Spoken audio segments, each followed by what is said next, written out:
Can you guys hear me at this point? I'm having a little trouble. Yeah, can hear you now. Here you now. Okay, thanks. I'm having trouble with everything tonight, so we'll see how I do. uh,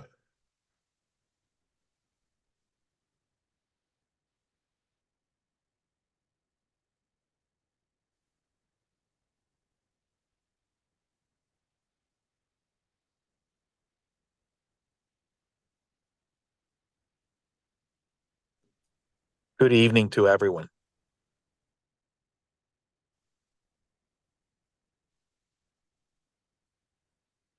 yes, good evening. Sorry. I gotta get my notes together here.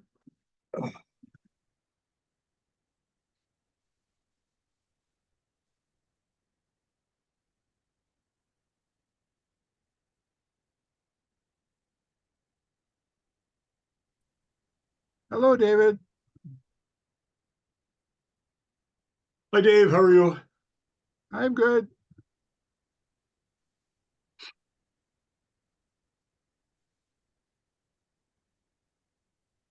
Sorry, I'm running around trying to figure out a better way to have the light in here.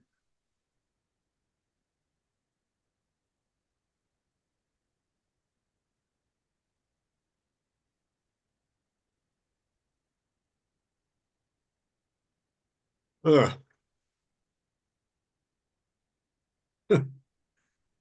Ooh, Can you see me okay like this? you're kind of blown out by the light behind you. Yeah, I'm trying to, I really can't get away from that, unfortunately.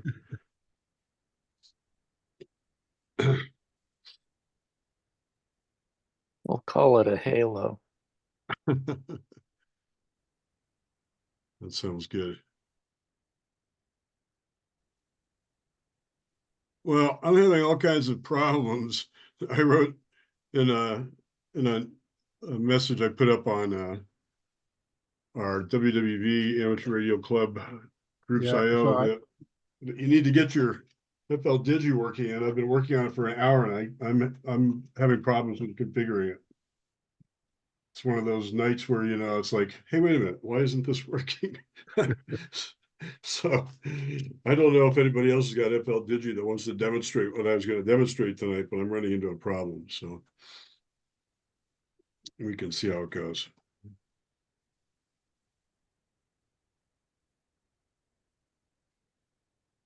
Dave, would you be able to do a broadcast again tonight? Yep. Thank you. I'm not sure if Mark's going to make it tonight, but we'll see.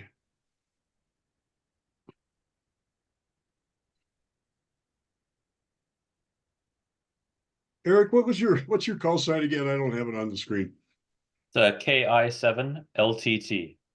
LTT. Lima Tango Tango. Okay, got it. Thank you.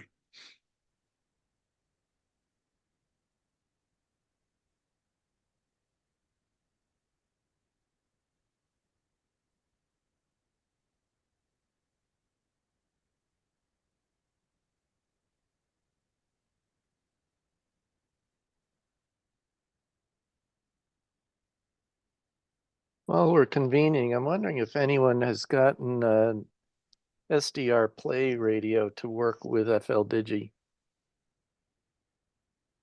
I have an RSP Duo.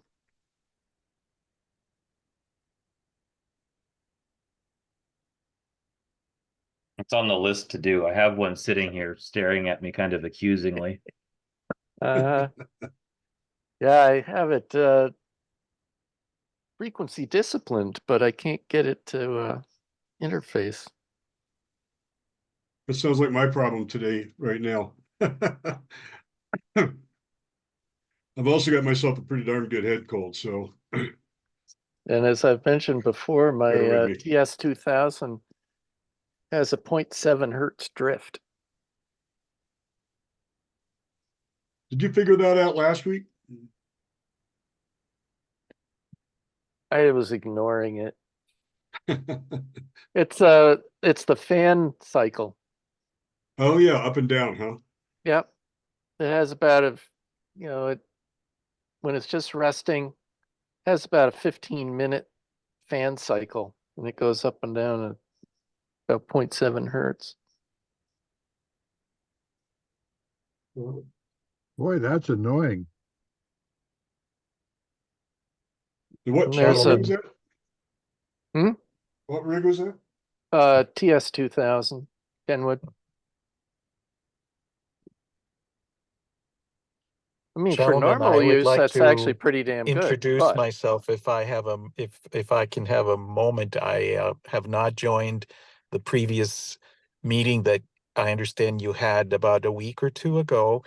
But I have recently joined this organization, this group. I was a ham radio operator in Costa Rica, growing up in the 90s and the 2000s. I let my license elapse. um, by that point, I was already living here in the United States. I came to college here in Minnesota, and that's where I am currently after all these years. So I'm just kind of very interested in maybe picking up and returning a little bit to this hobby that I used to enjoy very much. So I just wanted to say that as my background. And my call letters used to be Tango India 2 Golf Sierra Romeo. TI is the country of Costa Rica. And so maybe I'm intruding in this meeting, and maybe it's not where I should be, but I just appreciate your letting me listen today, and thank you for your organization and what you do. Welcome back into the hobby, Gustavo. It's one of those things, you know, you get busy with life and you have to put some things aside, but yeah, you know, you come back. That's the important thing. Yeah, I was the Yes. same way. I put it aside for over 30 years from being a kid, and then about 10 years ago I got the bug again and wanted to get back into ham radio, and so I did. So welcome back. Are you Great. are you interested in getting licensed again? Is that what you're thinking? Yeah, I would certainly do that if I get myself serious again. I suppose if I were to go back to Costa Rica, I could get licensed there again, but I would like to do so here, eventually. But I guess I'm just easing myself into it and kind of recovering. The world has changed so much since the time I was doing that. Back then, I remember I would be on the radio every afternoon. And this is even in late high school, early college years when I was should have been doing homework, and I would love to just the bug would come like you say, and I would start DXing. But just this is my first time with the group, so I just wanted to say hello and appreciate it. I'm based in St. Paul, Minnesota, Minneapolis, actually. Okay, very good. Well, this group doesn't really meet on a regular basis. We meet about a couple. I'm trying to fix my camera here. We meet a couple. We've done this a couple times in the last year. Excuse me a sec. I'm having problems. I'm having problems with everything tonight. But this is a activity of the club WWV ARC, and it's just a group of people that like WWV as amateur radio operators. We recognize the importance of that radio station and why it's important to us as ham radio operators. It's important to the country, and it's also turns out very useful for scientific studies. So a lot of us that are on this call are involved in some of that science that goes on. The club is a very small group. We're only about 40 people, and it's just sort of, people that would like to support the club are the ones that are involved. So if you're interested, please go to wwwarc.org and you can get some more information about that. So the frequency measurement tests are run by several different people associated with the American Radio Relay League. They've been doing this for a long time.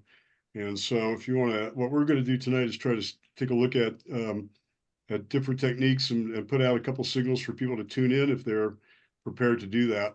And so we're going to look at, hopefully tonight, FL Digi. I'm having all kinds of problems with FL Digi as a program to measure frequencies, but that's what we're doing tonight. We're going to put out a couple signals as just practice broadcast, one from here in Fort Collins, and then one also from London, Ontario. Dave, VE3EI, is on the call. We'll do that. But Dave did a really good job explaining Spectrum Lab last week and how you use the Spectrum Lab to do the frequency measurement. And another technique that we've done before is to use FL Digi, the program that David McGaw was just asking about, in running that program on an SDR, an RSP Duo SDR play radio. So I would be interested in knowing that too, because I also have an SDR Duo sitting on the counter, and it would be really neat to be able to get that up running FL Digi as well. Michael Narada, who is in our club and has been on calls in the past, he's not here tonight, but Michael has also done a lot of SDR frequency measurement tests. So if you can get it running and, like you said, get it interfacing with the radio and get everything talking back and forth, that's the trick. I haven't done it, and so it sits on the to be done bench to get to at some point. But tonight we just wanted to go ahead and be able to have you guys be able to tune in a little bit, and we'll talk about how to do this frequency measurement test using FL Digi. I'm going to have some problems demonstrating it because my radio is not working well, but we'll get to that. And I think that's Mark on there. Hey, Mark, how are you doing?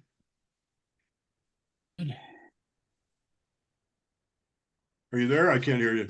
Yeah. How about now? You hear me? I hear you now. Thank you. How's it going? Good. Good. Will you be able to do a transmission tonight? Yeah. Okay, cool. That'd be great. So Mark is going to do the transmission from Fort Collins, so that'll make it a little bit easier. And we'll kind of go. And Dave, I'll just GPS take 10, locked. 10 seconds to say I'm a fan of WWV. For many years, I have set all my clocks in my house to the sound of the clock. And when I didn't have a ham radio, I would call in via the 303. I think it's 499-7111 if my memory doesn't fail me. Pretty close. I think you might have that right. I don't use the phone, but yeah.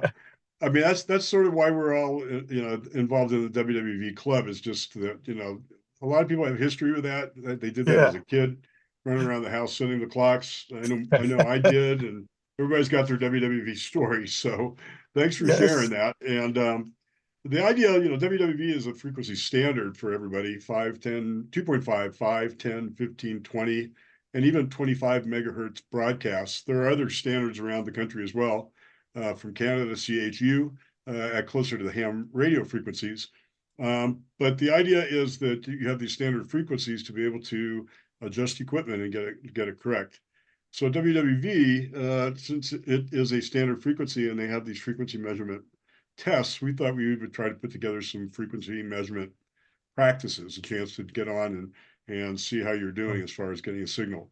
We can't guarantee that we've got rubidium standards that we're transmitting from to set our radios, but we can get pretty darn close with GPS DOs, and it really depends on the radio, some of the fine tuning. So we'll get within we'll give you a hertz to tune in on, and whether everybody nails it a little bit later on. It's really it's tough to know. Also, of course, this time of night, the sun is just going down here in Colorado, and so we've got that great transition and Doppler shift like crazy going into the evening hours. So we'll give it a try, and we'll have some fun seeing where that goes. I just want to go ahead and recognize everybody here, and maybe you could just say who you are real quick, and then we'll get into taking a look at the program we're going to do. I've got AD7G. AD7G, who are you and where are you? I think he's locked up. AD7G. Maybe he's got, okay, I'll move on. Dave, VE3EI, you're where? I'm in London, Ontario, and yeah, you see my call sign there on the ID. And I'm sitting here monitoring WWV 10 megahertz and tracking its Doppler shift about every 5 minutes. And it's wandering all over the place at the moment because the ionosphere is starting to do that. Yeah. Yep, it's Hopefully by that the time dynamic we time get of that, night. yep. Hopefully by the time the time of the frequency measuring test arrives about 11 o'clock tonight, things will have stabilized out. I certainly hope so. Yeah, and I think that's why the time was set so late. So the official announcement of the FMT, the test, which we are not affiliated with in any way, shape, or form, other than we're getting on and providing a test tonight from our club. But that is going to be at 11 p.m. Eastern time, 9 p.m. here in the West, well after sunset. And I think having that later time will help with some of the Doppler shifts. So that's I think the idea. Good evening, Wayne in Vermont, KA1CXD.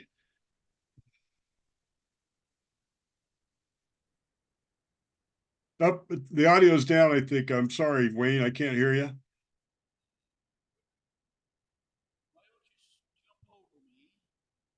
I'm still not getting you, unfortunately. I know how that goes because I was that way earlier. So somehow though, we'll get back to you in just a second. Dave Land, go ahead and fill us in. Where are you? Yeah, hi, good evening. I'm Dave Land from Ponca City, Oklahoma, which is north central Oklahoma. Been doing the FMT for about 5 or 6 years now and enjoying it, and also a WWV nut from when I was in grade school, I think. It's the first time I ever picked it up. So that was in the 60s. Very good. I actually got to hear it when I was about 8 years old. So that was in the 60s for me. I'm a little younger. I got my license in the 70s. So David McGaw, where are you? Good evening. I'm in Canaan, New Hampshire. Excellent. And you had a good view of the eclipse as it came by last week, right? Yeah, I went up to northern Vermont, Enosburg Falls, pretty Very close good. to the center of the eclipse. Nice. Dan Judd, do you Yeah. have a call sign? N7QXB, November 7, Quebec X-ray Bravo. All right. I'm in Salt Lake City, Utah, and a good friend of mine, Glenn Worthington, WA7X, he was supposed to be on here. He must have been held up somewhere, but he sent me an email saying, hey, this is something you might be interested in. And so he got the notification, and so I'm writing in on his coattails. We've been doing the frequency measuring test for several years and enjoying it. So figured I'd sit down and see what I could learn from you folks. Very good. I don't know if you're going to learn anything. If you've already been doing the test for several years, you've probably learned a tremendous amount. I'm definitely a newbie at this, and I'm happy to say I made the green box last time, but that was the first time I had ever made it. So I'm glad I got through on that. 87G, do you hear me okay? 87G, Alpha Delta 7 Golf, come in. Hey, I'm not getting any audio there either, so I'm sorry. We'll get back to you. Gustavo, thanks for joining us. You're in your car someplace in the parking lot or something from St. Paul, Minnesota, and your call sign was Tango India 2 Golf Sierra Romeo, correct? That's right. That's right. Okay. I Very got good. my license in 1986. I was a high school senior then. Very good. Excellent. Well, I come back into the fold. I think that'd be great. It would be nice to have you back. Brian, KC3VNB, where are you? Oh, hey, good evening, everyone. I am in Murraysville, Pennsylvania, which is just 15 miles east of Pittsburgh. And And where do you live in Murraysville? near Holiday Park, if that means anything to you. Yes, it does. I grew up on Shady Drive in Rustic Ridge, Murraysville. Oh, my gosh. Wow, Yep. hey. WA3YNF. That was where I got my license, and I was right there in Murraysville with you. So welcome. Glad to see Murraysville's big, still represented with ham radio operators. So That's really exciting. Nice. Thanks for joining us tonight, Brian. That's very cool. Oh, thanks for having us. Have you been doing this for a while? Are you an FMT nut? Well, I love to measure stuff, whether it's And you are. temperature, frequency, you name it. But I'm a ham newbie. I've only been licensed a little over a year, kind of a retirement hobby, and but electrical engineer by training, even though I didn't do that in my career. So it's kind of nice to remember a few things from the old days. Very good. But and unfortunately, we're having a big storm here in Murraysville, so I'm not sure I'm going to be able to actually try. I had everything set up, everything's all warmed up. I was getting ready to go, and then the storm came. but I'm happy to learn here. Well, we'll be on here for 20 minutes or so, and hopefully the storm passes or moves across. Here in Colorado, the storms move faster than they do in Pennsylvania usually. So I know how they can settle in. Very good. Let's see. We've got Mike, N3VC. Mike, you were with us last week, right? Yeah, I was in with the last guy to do the frequency measurement part, but I'm near KC3 VNB. I'm in Armstrong County, Oh, near Ford City. oh, that's right. I've Yeah, done a few FMTs. I used to work at a calibration lab, so I like stuff to be precise. And I usually use the FL Digi with the reference frequency. So I got the green box last time, so I was pretty happy. excellent. Very good. Who have I missed? Larry Olson. You're over here in Colorado. How are things up in Estes Park? You get some snow yesterday, Larry? Things are great up in Estes Park, and let's see how got to observe the sun go away a few weeks ago. We went down to Arkansas and saw that event, and I guess I got my license in 1954 and spent my career as a double E. So you've done a few frequency measurement tests over the years. Yes, I That's have. really I don't neat. remember when I started, but probably 10 years ago, maybe. I don't know. So 54. So this is your 70th anniversary this year, huh? Yep, coming up. Wow, that is amazing. This is going to be the 50th year since I got licensed, but I can't say I was licensed the whole time. I admit to that. So very good. Let's see, Eric, we got you in there, I think a little bit earlier, right? KI7LTT. And then the only other person, KI5NOH right now. Go ahead, Jeff, where are you?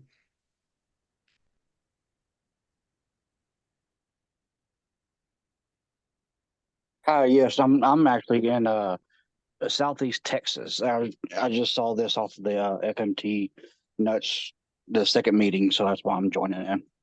All right, well, thanks for joining in. Like I said, I'm sort of a newbie at this, and so we just want to make you guys aware of some of the stuff that we've done in the last year or so, and we'll share that with you here in just a second. So let me let's see. Hold on a second. There we go. I'm going to go ahead and share my screen real quick, if I'm able to.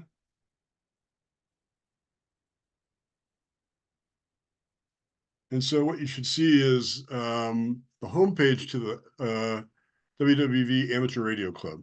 And of course, we've got a little announcement about this on here. But if you are a club member, you log in and you can get to this. And you can get to this even what we're going to show you tonight is not behind our club membership. So right on the front page here, the top bar up here is something that I have as just a manager of this website. So you won't see that. But looking at this main page, there's a join our club, events, and then frequency measurement. So if you just click on the frequency measurement tab, you will see that we announced that we were doing this tonight. And the vital information is listed down below. The Zoom information, the same thing that got you connected to here. And so if you got that from FMT Nuts or from an email, great. But if you scroll to the very bottom of this page, at the very bottom, John Gibbons, who I was hoping would be here tonight, but I know he's busy, N8OBJ, he created a really nice document. And that's what I wanted to take a look at right now. And that is how to perform an FMT. And this is John's notes using FL Digi. And the assumptions that he makes are fair, and the ones that I sort of outlined. Number one, you've got a radio and antenna that receives WWV. You've got FL-Digi correctly installed on your computer and working. Your radio is under computer control, and the computer control is working with FL-Digi. And you have a sound interface to your HF radio working with levels that are set correctly within FL-Digi. Now, to get all that done, it can be tricky. And I've run into a problem tonight where I've lost my connection with FL-Digi to my radio. So I'm going to just describe this. We'll go through it. We won't waste too long. And then we'll try to get to getting on and doing a broadcast or two. So in this handout, left mouse button, right mouse button, and then menu would be to go to start from the menu at the very top of FL-Digi and use drop-down menus from there. And the first task is calibrating your radio with your PC sound card, so it gets the correct sample rate. And for the actual FMT, it's suggested if you don't have a disciplined radio by a GPS, and you've got just your temperature controlled crystal oscillator, or maybe not even that, you've just got the oscillator that's in your radio. It suggests you turn it on and leave it on for a while so that it warms up and that there's less drift. Dave McGaw was describing earlier that even with his radio on warmed up, that he gets drift because of a fan turning on. So small changes in temperature can happen, and so your frequency can drift a little bit as a result. But after your radio's temperature stabilized, tune it to a clear channel of WWV, and it can be 2.5, 5, 10, 15, 20, anything. And in this sound card lineup, you want to set the operation to set the op mode to AM. And you will start up FL-Digi and select the menu, op mode, and WWV. In that order, menu, op mode, WWV. And then select menu, view, floating scope.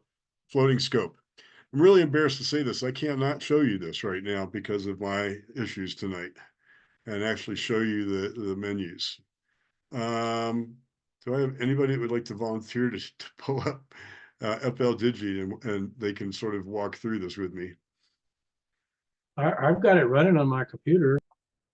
Dave, if you want to go ahead and pull up FL-Digi and just sort of take a look at this, and I'll stop sharing my screen and let you share yours, and we can see this. You Okay, want to try? give me a second to. I've got to move. Well, go ahead and unzoom so I can move Zoom over.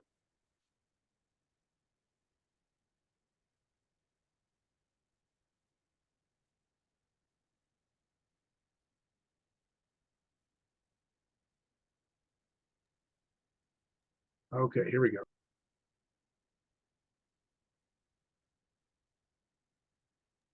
Here. Sharing. There it is. And okay. And get the SDR back up. Oh. Okay, here's FL-Digi. Can you see it? There we Yes. Okay. All right, now I can't see the other instructions now, so you have to tell me what I need to do. are. Are you tuned? Or is it connected to the radio or not? Yeah, it is. Oh, okay. I didn't see any frequency display on FL-Digi, so I don't know how that works. Oh, I don't have that part running. I Okay. just manually changed the radio. It's easier. I'm on a flex, so it's Correct. easier to just type it in. So go to your op mode. Oh yeah, and go to. And you're on 10,000. Okay, so you're on 10 megahertz. And go down, and what you want to do is go to the WWV choice, not frequency measurement test, but WWV. And this is just looking at sound cards and making sure things are lined up. Oh yeah, I remember doing this a long time ago. Yeah, and then the next step is to go up to where it says view. So keep FL-Digi open. Wait a minute, I had to move Zoom out of the way. That's okay. And then go to view in the menu. And then you want to go down to floating scope. Popped it up in the other screen. Yeah, and then you can just drag it in. Now you can make this a little bit bigger. Just grab a corner and you know, stretch it out just a little bit, or even side to side is fine. Okay, there it's coming in. So I should be on AM mode though, right? That's correct. You want to be on AM, are you? Yeah, I just switched to AM. Okay, and go ahead back to the floating scope. So what this with that floating scope open, see if you can bring it to the front again. There we go. The idea is that it is listening to 1 whole second of a tick, and it's listening to the 1000 kilohertz tick that WWV puts out. And that tick shows up as a little white line that is going down, actually on your screen, right on the edge of the screen. So John's directions are that you want to move your mouse over to where that white line is coming down, and you want to click once with the left mouse button. Go ahead and click on it. Okay, I And did. now you'll see that recentered into the middle. The other Yeah. neat thing you can do is use your right click button, and you could go ahead and click on it once, and it should zoom in on it with the right click. And now that'll make that bar a little wider. That's that 1 second, or that's that very short part of the 1 second tick that's coming in. And you might have some announcements coming in there as well, showing up. But the idea is that this is the first step you want to do to make sure that things are warmed up and that your sound card's aligned with the tuning of the radio. This is just getting your computer and your radio lined up with each other. And so if you look at that going down, you want to let that run for a while. If it goes straight down, then you're in good shape and things are working fine. But it may start to waver a little bit. You might notice that the white bar is moving either to the left or to the right. And so if that's the case, you need to correct the sound card sampling rate. Let it run for 15 minutes. We're not gonna be able to do that now, but you've got it pretty good. I think it's not, you haven't moved anything, have you, Dave? No, it looks like it jumped a little bit there just a few seconds ago. Well, the disadvantage you have is that you are it could have moved a little bit. There could be some Doppler shift. I'm not sure why it would. We're listening AM, so we're just really listening to that 1000 kilohertz tick that comes through. And when it's in the AM mode, if you're off, if your frequency is shifting a little bit, it actually won't make a difference in the sound card alignment. So I'm not sure what that kicked it over. It could have been something, but you're looking pretty darn straight. If you need to make the adjustment, this is on page 1 of the instructions that I had up, and I can pull those back up in a second. But the idea is that if it runs for a while and it starts drifting, you may need to take and move that reference. And so to do that, you want to go to the menu, configure, and config dialog in FL Digi. And it probably opened in another window for you as well. There we go. And if you go down to where the sound card option is, and then we want to go down and take a look at settings. There we go. And so this is where you can make the adjustment if your sound card is moving around, or if the sound card is not lining up with that descending white indication on the screen. So the change takes place down in the frequency analysis. The part per million, I'm sorry, the corrections there. So there's a parts per million option right there, and you've got it right there, David. You've got 0 on your received parts per million, but you can change this by negative and positive. And so if it's drifting one particular direction, if it's drifting negative, then you can correct that by applying that negative correction, and you can then watch the scope going down. The scope's flying left to right. Okay. On this you can radio, recenter that bar at any time just by doing the left click on it. Question. I was going to say on this radio, I've never needed to correct for it. And do you have a GPS discipline on yours? No, but I've got a Bodnar, and I've checked it against the Bodnar, and it's been perfect. Well, I'd say it is. It's not moving at all, so that's pretty darn good. So this particular part of the the process is actually aligning the sound card frequencies.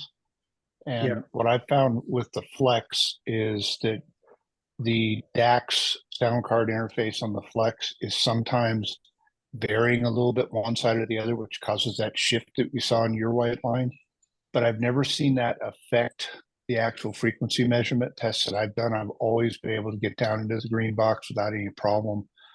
So I think the main thing here, as Dave said, is if you're seeing a slanted line, that's what you need to fix. If your line is going mostly straight, but maybe shifting a little bit one way or the other, like on the Flex, that's probably not an issue unless it's making huge jumps. Yeah, I'm not positive, but I think that's associated with the CPU. You know, seems like if I have more stuff running in the background, that happens more often. So whenever I'm doing the FMT, I shut everything else down. You know, so it could be just Excellent idea. And yes, you know, the CPU gathers data from the sound card in interrupts. So if you have a lot of stuff running and the interrupts get behind, you will see some jumpiness there. And I think that's the same thing with the Flex. Is the DAX interface for transferring audio can sometimes get, you know, a little laggy or a little bit behind. You'll see that shift. But again, I've never seen that cause a problem. What you want to take out is slants. So the shift is not too big of a problem. It's the slanty lines that are a big problem. And you think, Mark, that slant or that shift is maybe particular to Flex? Is that what you're saying? Yeah, I see it on mine. I mean, my radio is GPS-DO and everything, and I still see a little shift on that white line. But even doing the FMTs, I'm always, you know, within sub-hertz of the actual number. So it doesn't seem to be a problem. Yeah. Do you want to bring up that scope again? If you go to view, I'm sure a real FMT nut would say, "Oh yeah, that's terrible. You don't want that." But I think for the average measurement, we're going to be pretty close. So those shifts that you see there at the bottom and in the middle, I just don't worry about those. If the whole line is slanting one way or the other, then that's a problem. So looking at his screen right there, do you think it's slanting to the left? Nope. Those are very discrete digital shifts. In other words, you see it shifts to the right for a little while, then it shifts back to the left for a little while, then it shifts back more left. Those are typically not an issue because you're still receiving a correct audio tone. The frequency at which you're getting it is just shifted a little bit. I don't have a better explanation than that at this point. I've just not seen it cause a problem. Okay. So even though it's shifted over there and it's farther to the left, it's still what your argument is, it's still moving straight down. Yeah. So, all right. So that's interesting. I've never the whole idea is to try to keep it as steady as you can get it. And of course, with the Flex, it's showing you that it's different. So. Again, if I do this on my ICOM 7610, the line runs perfectly straight. You know, once I calibrate it, I do have to calibrate the sound card and get that number right in that little dialogue, and then the line runs perfectly straight and you don't see the shifts. I believe the issue, and this is just a theory at this point, is that in Flex you're using this digital audio thing called DAX to move audio data from the Flex over to programs, and that is software, right? So it is under the control of the CPU and interrupts and everything else in your PC. So the shifts are not necessarily terrible. They're probably not great if you're trying to get to the 0.001 hertz range, but I think they're probably fine. Yeah, there's no sound card in the Flex. It's all software. Right, I got you. Yep. So David, go ahead and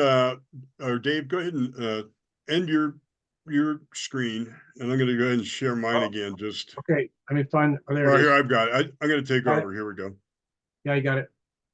All right. So just looking at this screen again. This is from John's handout. This is on page 3 at the top. So this is again showing his scope going down. He hasn't zoomed in on it like you had, Dave, but you definitely see the straight line. And then the adjustment is made in that corrections in the RX part of the window. So once you've successfully got those aligned up, you want to go ahead and save the configuration, of course, and then you can close the dialog box. What we're going to do now is then put FL Digi back into the null mode. So go to menu, op mode, and go to null. And then you're going to make a change to whatever frequency you're on WWV. Go ahead and leave it there for now on WWV. But it's time to calibrate your receiver's frequency settings. So to do this, you turn on your radio and tune the radio frequency down 1 kilohertz from WWV. So go to 9999 is what you would need, Dave, on your radio. And I'll let you tune that. And also you want to set the radio or set the FL Digi to the upper sideband, so that we are going to be 1 kilohertz off of the frequency, and we should see on the display of FL Digi, we should see a 1 kilohertz of the carrier coming right down on the screen. And typically people's FL Digis will come in at 1000 down here when you make that shift down by one degree. If you're off down here in this lower box, you want to go ahead and click to the right or to the left and get that to read 1000. And so in the example right below, it says 999 hertz. And you're going to use the arrow keys on the right side to move that back and forth and to set it exactly at 1000. So now, to make the measurement of WWV, you're going to say, now select the FMT mode by choosing menu and op mode and then frequency measurement test. And this is going to change your screen dramatically. It's going to give you a very large graph up here when you do this. And you will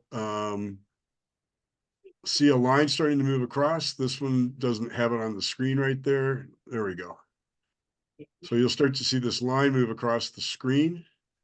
And this is the reference frequency that you're going to be taking a look at. We're going to only operate and look at this particular window down in the lower left corner here, where we have the reference option to set the frequencies right in here to 1000.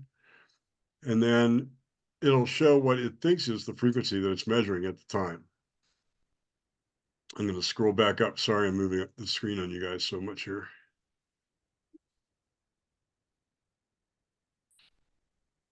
So you're going to place the cursor over the 1 kilohertz in the waterfall and go ahead and press the control key on your keyboard, and the green line should move to the new location. And you can also shift that. Similar to locate the unknown box line, move your cursor to a frequency you want in the waterfall and press the shift key. The control key is the reference, and then the shift key is the unknown. And we're just going to focus on the reference. So if you get that moved over.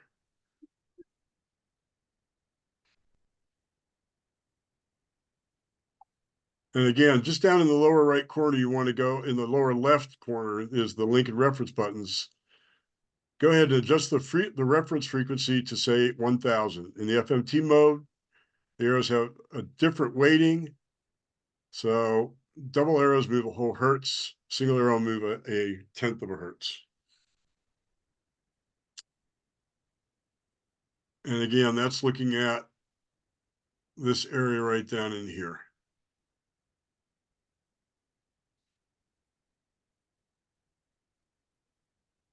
On the right side below the graph, we need to set the graphing parameters. And so you can zoom in, you can make the graph scale change. And so the interval to a quarter of a second, the time scale to 15 minutes, and the time scale to plus or minus 10 hertz. And so that's where you're going to have a big variation. You can change that scale closer when we are going to get a little bit closer to being the correct frequency. So it says now to press the reference button, and the green line should appear on the graph indicating where your receiver's frequency is with relation to the WWV carrier frequency. You can start reducing the scale, changing that up and down, see that you can see your frequency error more easily. Let the graph run for several minutes before you make any changes. The FMT frequency tracking is finicky. It can take 30 to 90 seconds for it to settle down. And notice that when you depress the reference button, the indicator turns yellow and the frequency window is now displaying the measured frequency. So it is actually showing it right over here when you depress the reference button.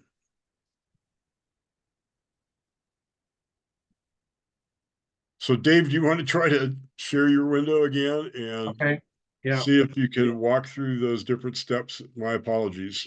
yes. Again, we'll do this for a couple more minutes and then we'll try to get a broadcast going. I've got it,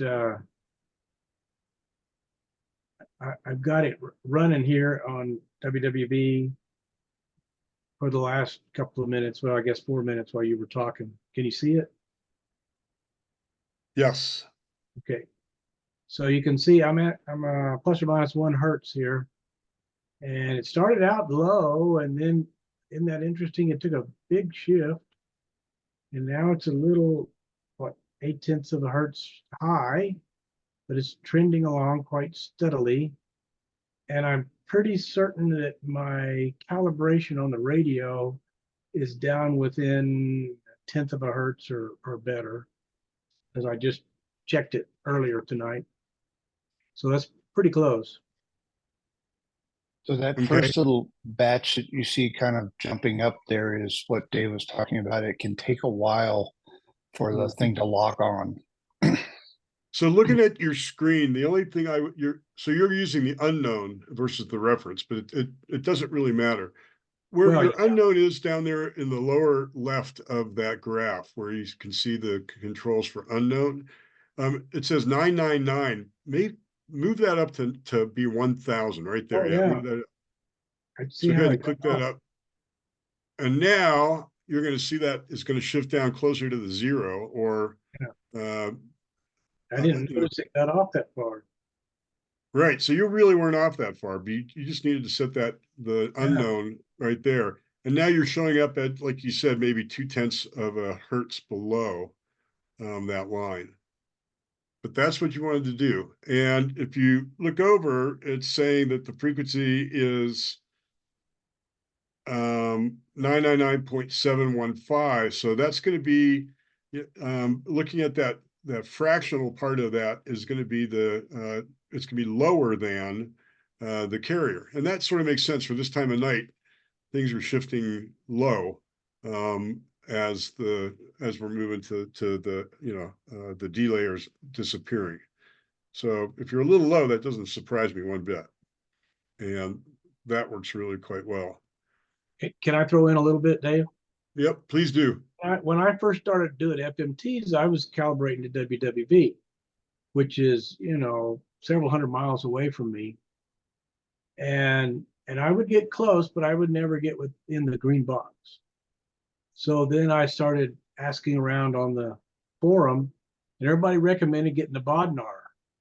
So I bought a Bodnar, and now I calibrate to my Bodnar mini GPS, and it runs all the time. I've never turned it off since I bought it, and I've been getting in the green box ever since I started calibrating to the Bodnar.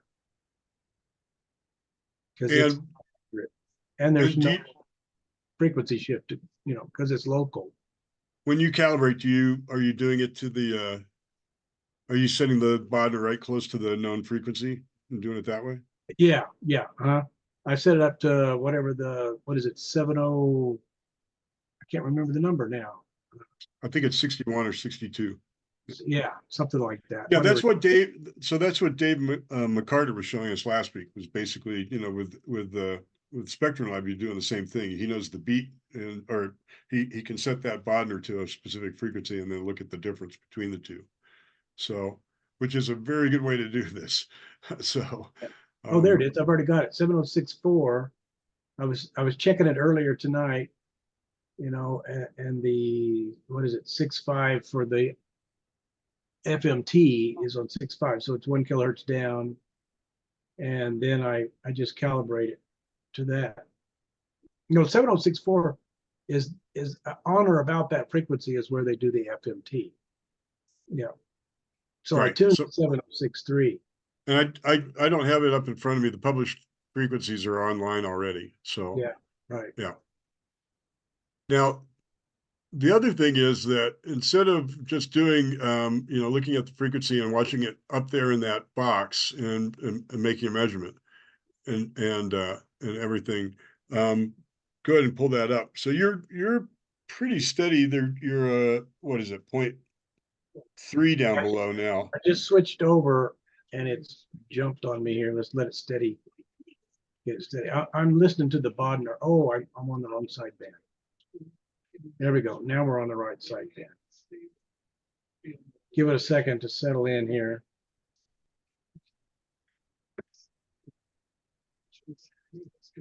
So the other technique that a lot of us have been using has been to, instead of just doing the collection using the FMT option, is to actually go and do a frequency measurement analysis, which is kind of a neat way to, what you might call the simpler way. And you can get the data that way. So what I would recommend is go ahead and keep your FL Digi open and under the op mode, go over to null mode again, just so we can see that it goes back to what you had originally. Go back to where? To null, it's Oh, down there okay. at the bottom. Okay, so we get that window back. Now go back up to op mode and choose frequency analysis right there. Boom. And so what you're looking at right now, I'm not sure what you're tuned in on, but it is, the red is the 1500. It's up there. You're at 1500. So, And I'm listening to 1,000 off. So do I need to click and get the red down here? yeah, put it down at 1,000 down there. The shift, I think, or is it control? Control, and then change the number down there. You've got the arrow buttons. Change that 999 under the green bar coming down to 1,000. Make that go up to 1,000. There you go. Got it. And so in the analysis mode, once that's all settled down, the frequency that's showing up in the lower right corner, left corner, it says analysis, and then it's got 999.01 011 shifting around just a little bit there, but that's the frequency that it thinks that it's reading, that 1,000. So it's reading it almost a hertz low, and that could be the Doppler Look at my frequency display. I bumped it. I'm off a hertz. There we go. That's the thing I forgot to do is lock my BFO. Yeah, and now you can see your frequency that it's measuring is much closer to the 1,000. Yeah. So if this is the frequency that is being broadcast and you do the right, you do that shift to get the button right on top of that descending carrier, then you're collecting data in this analysis mode, and you can do this for the minute that it's keyed down. And some of us will try to do that when we do this key down here in just a minute or two. And so a file is being written, and you can find this file. So go ahead and go back to op mode and null. And then the frequencies that he's just been measuring have been recorded into a file. So if you go to the file menu option in FL Digi and you pick folders, and you want to look at FL, I can't see Is it data files? Yeah, give that a try and see what It came window up we with the get. wrong screen. Here we go. That's okay. And here's one dated today. Well, that's not recent. That was one this afternoon I did a calibration.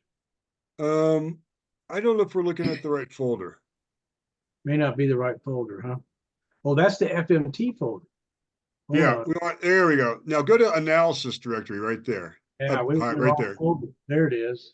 Okay, now that file right there, that CSV file, if you have a spreadsheet program that you like to work with on your computer, go ahead and open that up, and that will have the times, and it'll also have the frequency that it's recorded. all the way down there. And it also has a measurement of the strength of the frequency too. So you got times and frequencies in column A and B, and a lot of people will use that as the way they'll graph that and look at the trend of that line. If you're getting ionic impact, of course, that's going to be shifting around. And we were shifting the measuring frequency. That's why the numbers are so off on here. Yeah, we shifted it around. We shifted it while we were So, recording. Just So- one note to everybody, as a reminder, if you open this in Excel like you have, the file's now locked. And when you try to do another measurement in FLDigi, it won't be able to write to the file and you'll get no data. So just a reminder on that. Yeah, you learn Right. that the hard way, right? Yep. So you do want to close the file if you're in Excel, and it'll rewrite. I don't know if it appends to it or writes a new file. I can't remember what we decided last time. I think it appends to it on the same day. But you want to look at the times of when the broadcasts were, but that's where you can look and look at those measured It looks like it's frequencies. created 2 files tonight. One very So if you short did it, and one 8K. right. So if we did it, if you had chosen that, it looks like at 825 or 725 you did that. So Upload frequency analysis and see if it creates a new file. No. and you don't have to run it very long, and you can see if it pops up.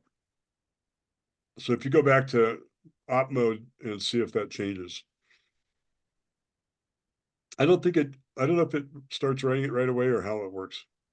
So go to op mode and go ahead and say null and see if you get that file created. Maybe only when you hit null does it create it. And it's not there. It just updated it. So go ahead and take a look at it real quick again. That last one. Okay. See, it would have been around. And then if you look at the very bottom of the file, you'll see if there's a gap in the time. And there is. Yep, that's it. So it'll keep appending that to that as long as that file's closed, like Mark had made the point of. So, Yeah, and that's it. cool. So my apologies for not being able to demonstrate these things on my own. And thank you, Dave, for doing that. That's Can I show you real quick what I use? I use a slight variation on this technique. What I use is op mode frequency measurement test, which is similar. It creates this graph here, which tells you sort of like that other graph we were looking at. And of course, I've picked with the unknown, the 1000 hertz. I'm still looking at my Bodner calibrator, 1K off.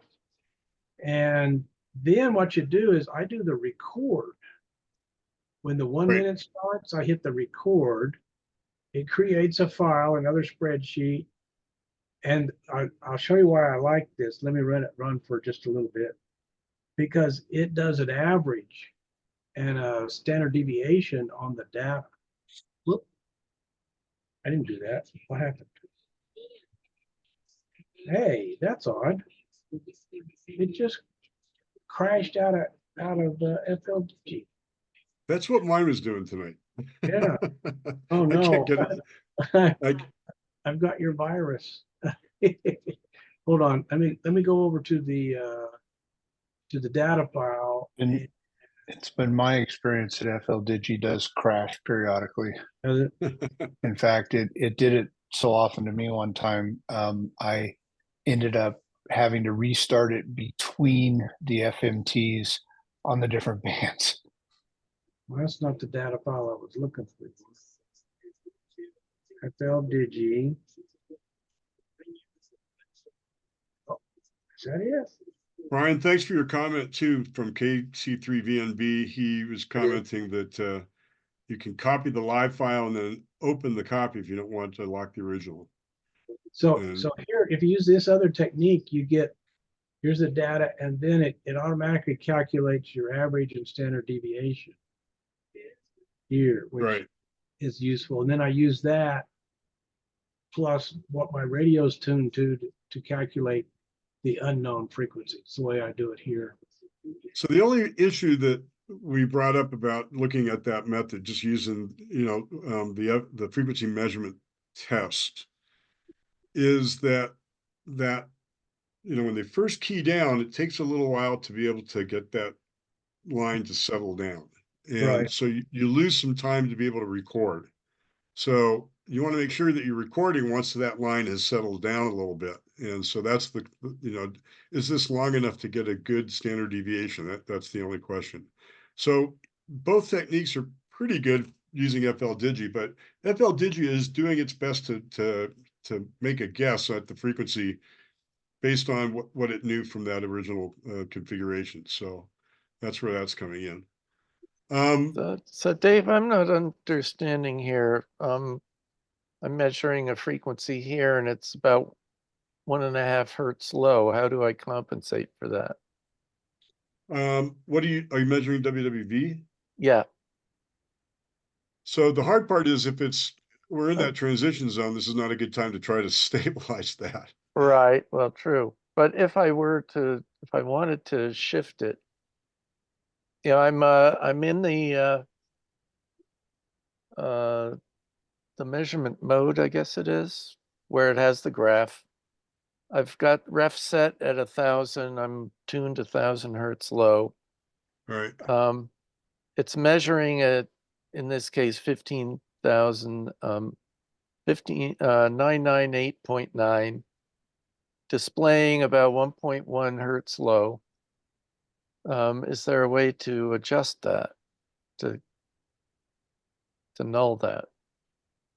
Yes, and you can make that adjustment back in the sound card configuration file, where you can make and shift that frequency.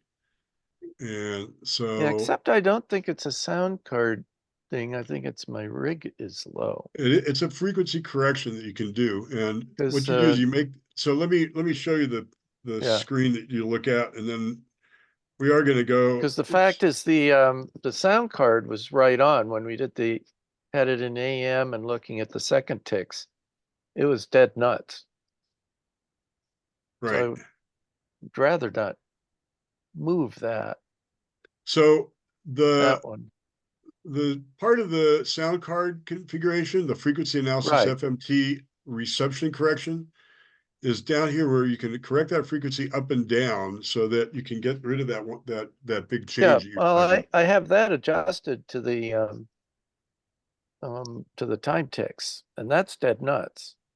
So the time ticks, remember But the correction there was the parts per million off on the receive. Oh, That I was this see. correction. Oh, I'm talking okay, about that's what right I'm missing. below that. Yeah, so That's right. that's where you would make that correction. Okay. Does that ring a bell?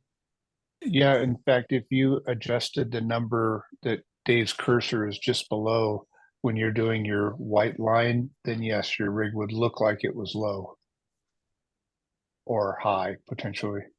All right, you don't want to change this particular number. You want to change the corrections for the received parts per million for the sound card lineup. But down here the is only where you reason make you that. change that number is if you had some calibration source that you were really confident in that could tell you your rig was 0.1 hertz off or something. But the lower one is the receiver correction. The upper one is the sound card correction. Correct. That's Correct. right. Yes. Okay. So that's where you make that change. I can. Okay. All right, then I will. Let's set this to 0. So See what it Mark and does. Dave, I know that it's getting closer to 8 o'clock, and I don't want to get into everybody's time. I really appreciate everybody showing up here and taking part in this so far tonight. So Mark and Dave, do you guys want to go ahead and have your rigs find a spot in, let's start with 40 meters and right around where, let me see if I've got the,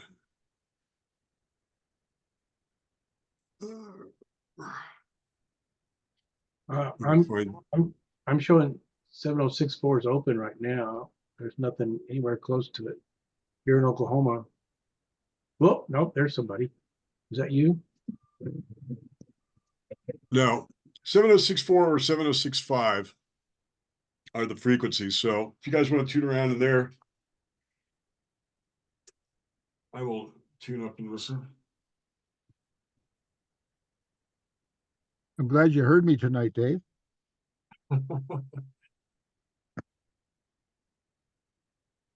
Since there was a guy at 7064, I'm gonna go up around 7065. I'm the guy just above 7064. Oh, that was you, huh? Okay. Well, I'm up around 7065.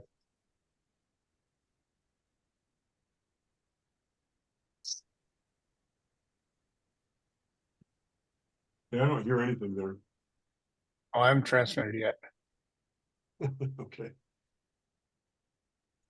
Just letting Everybody, people Mark is know. 2 miles from my house, so I should get a nice signal from him.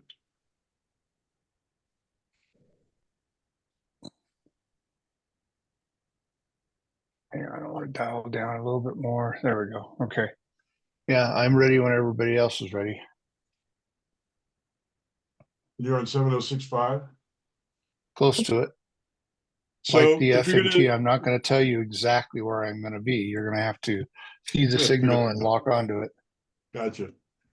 Oh, and there's a digital signal not too far away from you either. So All remember, right. you want to be an upper I- sideband. You want to be, if Mark is going to be in the neighborhood of 7065, so you want to probably be tune your radio to 7064, and then you're going to look for a signal that he's going to broadcast up a little ways. When he keys down, then you want to go ahead and move your cursor over on top of that and click on it. You can do the FMT or you can do the frequency measurement or analysis. Either of those. My red cursor, I've got the green one showing, but what So happened to red the is red one? shift and control is green, I think. Let me find my notes. Just give us a minute or two of warm up so we can get you tuned in. That'd be good. Mark, you want to go ahead and key down for a little bit and let people see if they can Okay. hear you?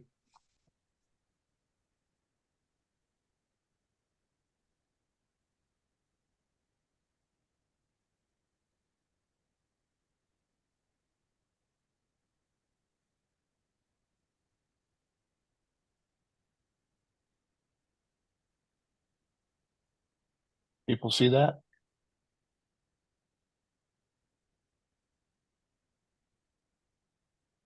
Yeah, I'm hearing it. Okay. Everybody hear it okay? Yeah, I've got it in Oklahoma. S20 plus 20. Nice. Well, if you guys, I'll just keep it going. If you guys just want to lock onto it and go. Yeah, go ahead and try to make a measurement. We're not going to be too official staying on just 1 minute, but I'm not getting any graph of that signal. what mode are you in? Whatever it is. I think it's frequency measurement test. You have to click on, if you're in frequency measurement test, I think you have to click on the button to the far left on either unknown or reference, I think. And then the line will show up. Yeah. That starts it. Yeah, that's correct. You got to click that button. There we go. That's drifting like crazy. Welcome to sunset.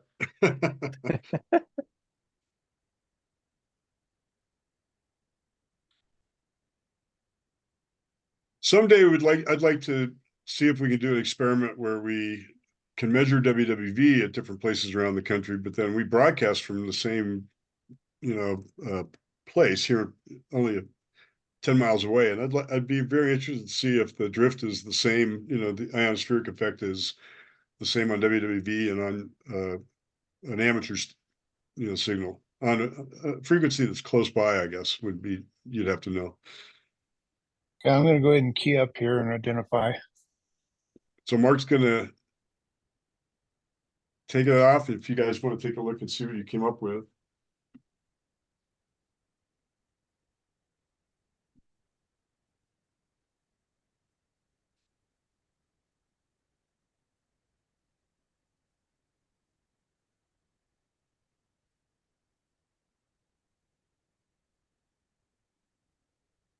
Anybody's guess?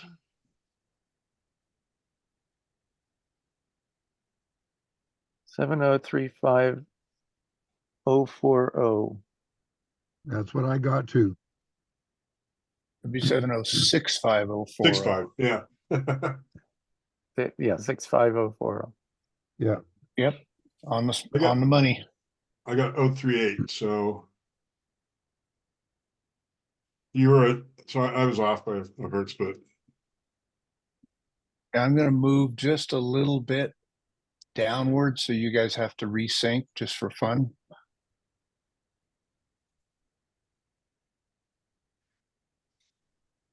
Let me know when everybody's ready, and we'll go again. What was the frequency? I didn't get it written down. The last one was 7065040. And this is going to be slightly different. Let me know when everybody's kind of ready. Everybody good to go? go for it, Mark.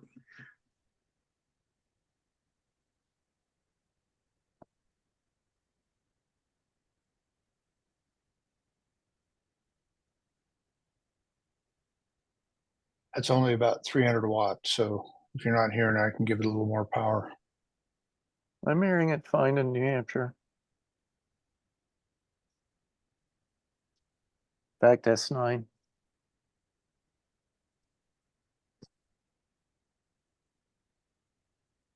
I don't have a big beam like Dave does.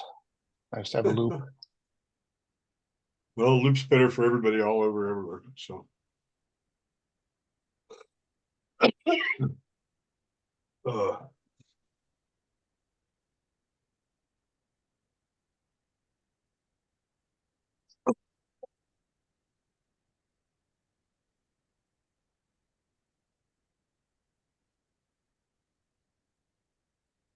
Few tenths of a hertz warble.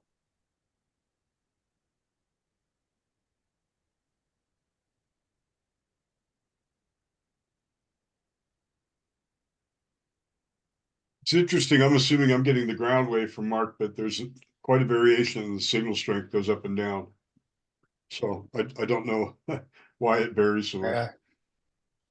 Well, there's thunderstorms and stuff. I'm seeing all kinds of pan adapter jumping Right. too. All right. Here we Okay, go. that's probably Keying up. pretty good. Yeah.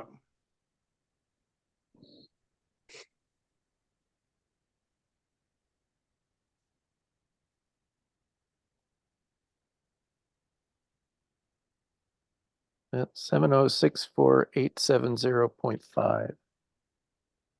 Right on. That was I really got good. 869.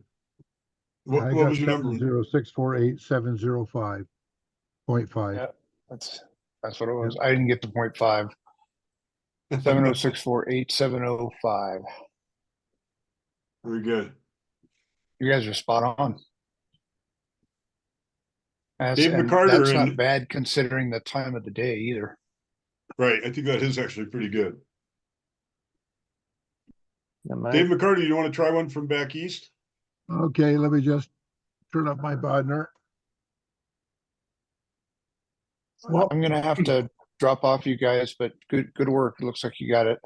what was the frequency again? Thank you very much. 7064870.5.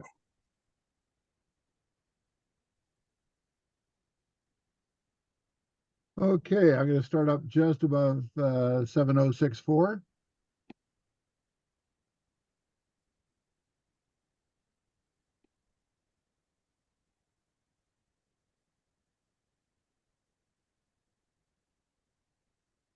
Okay, good night all. Good night, Mark. Thank you. Yep.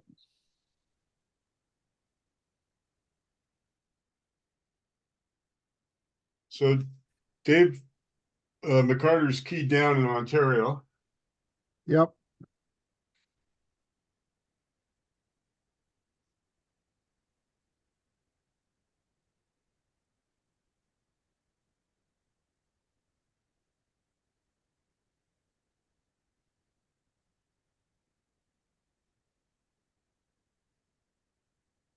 Dave in Oklahoma, you got his signal?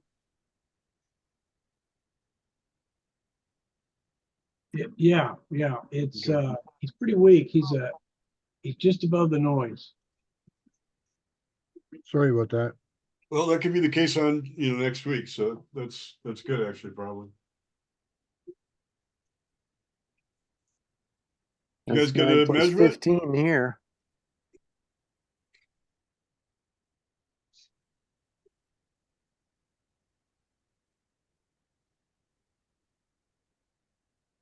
Everybody got enough? That's a lot. Thanks, Dave.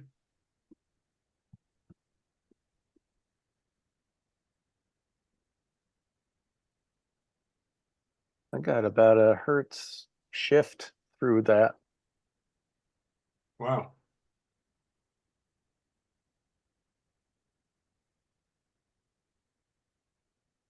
For the middle, I guess. I have a number 64.86. I'm sorry, 64.564. I see 7064567. Right on.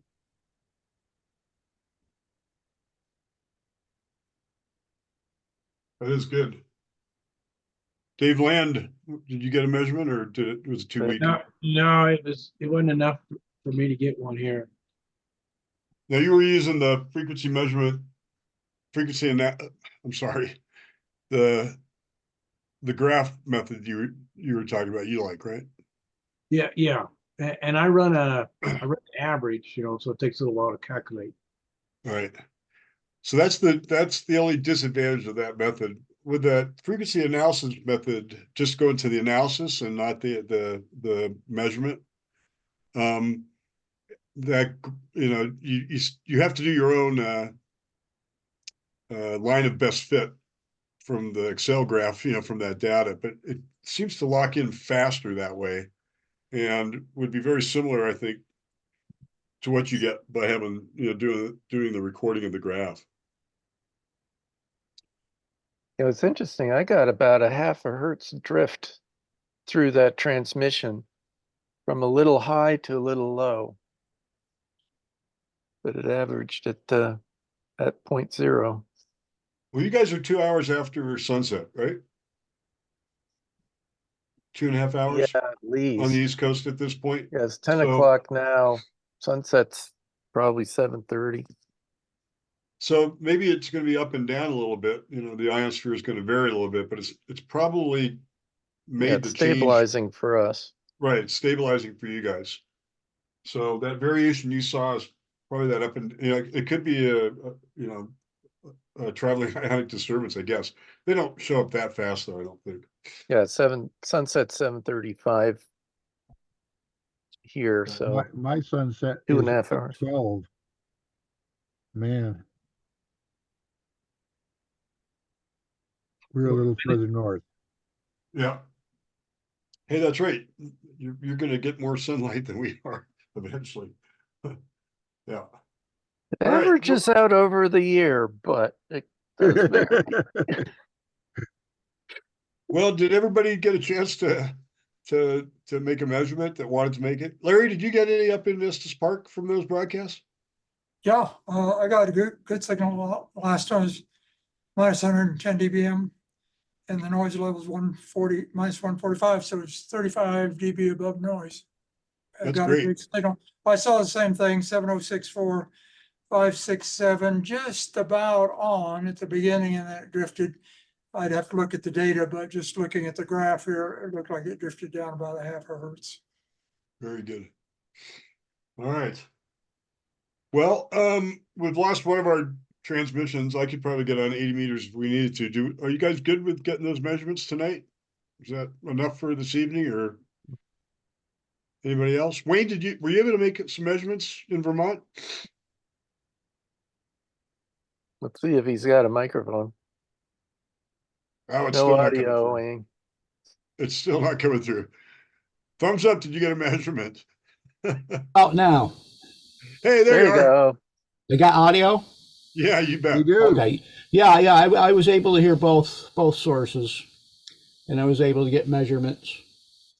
Are you using Where are FL you, Digi Wayne? Bennington? method? Yeah. Yeah, I'm using FL Digi, And I did, I'm using the frequency, the FMT with the graph. And Dave, yeah, I'm over in Shasberry, just north of Bennington. Shaftesbury. Okay. Wayne and I are both members of the Springfield Telescope Makers. Yeah. Oh, nice. But you're in New Hampshire, right? Correct.